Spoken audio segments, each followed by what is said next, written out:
ደቡብ አፍሪካ በስደተኛ ጠል እንቅስቃሴ እየተረበሸች ትገኛለች።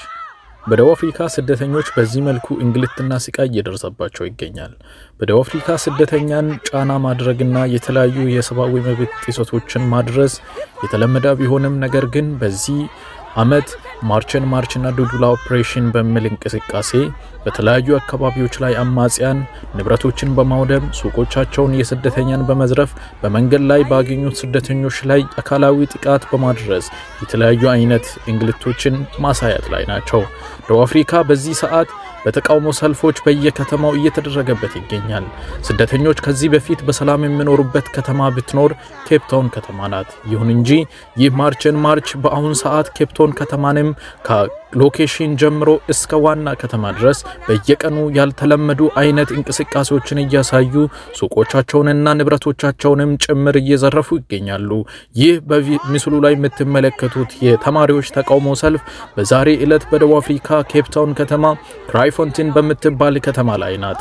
ይህ ተቃውሞ ሰልፍ እንግዲህ ከትምህርት ቤት ጀምሮ ሙሉ ሎኬሽንን እያተራመሱ የዋሉበት የህፃናት ተቃውሞ ሰልፍ ተብሎም ተጠርተዋል።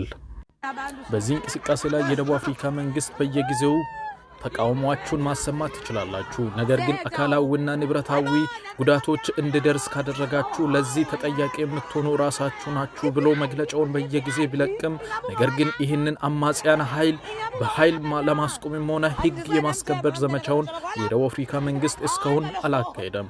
ደቡብ አፍሪካ በየቀኑ የሚሰሙ የሞት ዜናዎች የተለመደ ቢሆንም በዚህ ዓመት 2026 እንደ አውሮፓውያን አቆጣጠር ግን መላው የስደተኛ ህይወት የስቃይና ፈተና ሆነዋል። በደቡብ አፍሪካ በስደተኛ ላይ እየተደረገበት ያለው የሰብአዊ መብት ተጽዕኖችን አሁንም ቢሆን የስደተኛ መብት ተሟጋቾችም ሆነ የአፍሪካ ዩኒየን በዚህ ጉዳይ ላይ አንዳች ነገር አለማለቱ ስደተኛን በከፍተኛ ቁጣ ቀስቅሰዋል። በደቡብ አፍሪካ የሚገኘው የኢትዮጵያውያን ስደተኞች ህይወትም የኢትዮጵያ መንግስት ያሳስባል በሚል የተለያዩ መንገድ ድምጻቸውን ቢያሰሙም ነገር ግን የኢትዮጵያ መንግስት በዚህ ጉዳይ ላይ ከደቡብ አፍሪካ መንግስት የሚነጋገሩትን ልኡካን ወደ ደቡብ አፍሪካ እልካለሁ ብሎ መግለጫ በመስጣቱም ተከትሎ እስካሁን ግን መሬት ላይ ወርዶ ለኢትዮጵያውያንም ሆነ ሌሎች ስደተኛ ከለላ ወይም ጥበቃ የተደረገለት አንዳች ነገር የለም። ይባስ ብሎ አሁን ጁን 30 ላይ ከደቡብ አፍሪካ የትኛውም ስደተኛ ለቆ ይውጣ የሚል ቻሌንጅ እያካሄዱ ሲሆን ከደቡብ አፍሪካ ስደተኛ ጁን 30 ላይ ካልወጣ የህዝብ መንጋ እንደቃለን፣ ከ5000 በላይ ሰዎች የተዘጋጁ አሉ፣ እነዚህን መንጋዎችን መቆጣጠር አንችልም ስሉ በሚዲያዎች አማካኝነት መግለጫ የሰጡ ቢሆን የደቡብ አፍሪካ መንግስት ግን ይህንን ተቃውሞ ሰልፍ የምታካሄዱ ሰዎች ተጠንቀቁ፣ በዚህ ሰልፍ ምክንያት የትኛውም ንብረት ቢወድም ለዚህ ለወደሙት ንብረቶችና ለጠፉ ነፍሶች ለተለያዩ ነገሮች ተጠያቂ የምትሆኑ እናንተ ናችሁ ብሎ በየጊዜ መግለጫ ቢሰጥም ነገር ግን በስደተኛ ላይ ያለው ተጽዕኖና በስደተኛ ላይ እየደረሰበት ያለው ችግርና እንግልት ከቀን ወደ ቀን እየተባባሰ መጥቷል።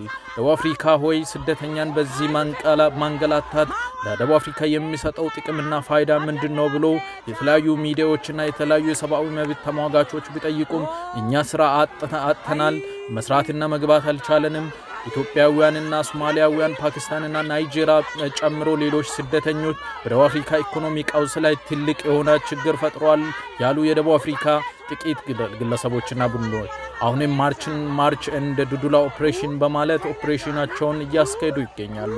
ስደተኛ ህይወት በደቡብ አፍሪካ ላይ በዚህ ከቀጠለ እስከ መቼ ይቆያል?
Uthi phambili mhlekazi.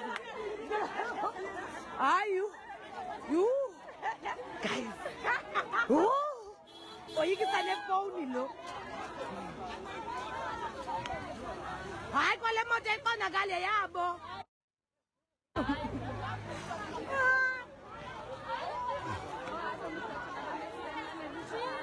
Ayabo kaloku siyaya. Yini shem? Ethi ngekajula noba zi-2 mani akasipolise. Cause soba right ngeve mani. Siyahetha.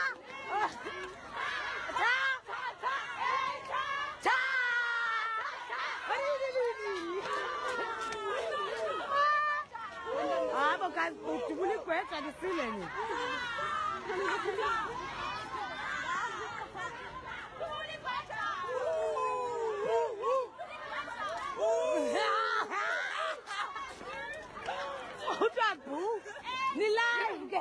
Ni live.